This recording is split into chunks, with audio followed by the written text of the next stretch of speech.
A human rights group is accusing the U.S. and its allies of killing hundreds of civilians in Raqqa, Syria in 2017. The report by Amnesty International alleges the U.S.-led coalition may have even broken international law.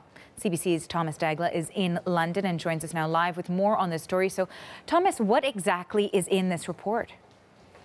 Well, Amnesty International says its observers went to Raqqa and spoke with 112 witnesses and survivors, people who lived through the battle last year when U.S.-led coalition forces were involved in driving out ISIS from its so-called capital.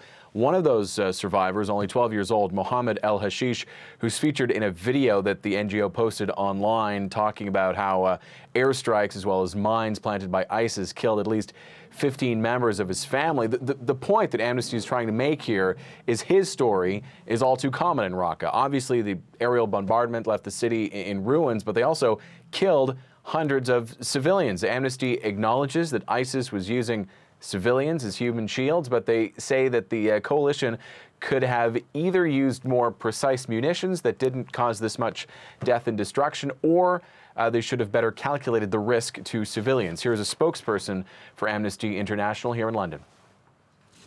We're talking about airstrikes, which should be fairly precise. So if buildings after buildings were destroyed with entire families inside, something must have gone wrong, and that something must be investigated.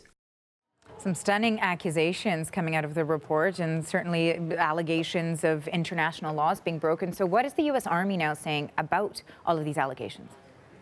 Well, keep in mind that American military commanders were saying last year that this operation was one of the most precise bombing campaigns in history. Now, in response to this report, a spokesman for the coalition has said that they served the people of Raqqa the best they could.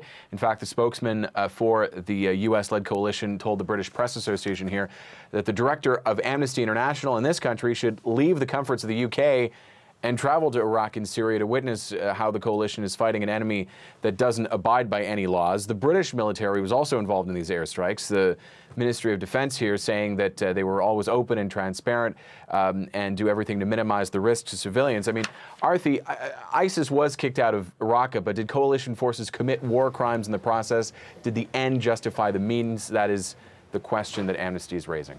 A lot to continue to follow here. Thanks for this, Thomas. That is the CBC's Thomas Dagla in London.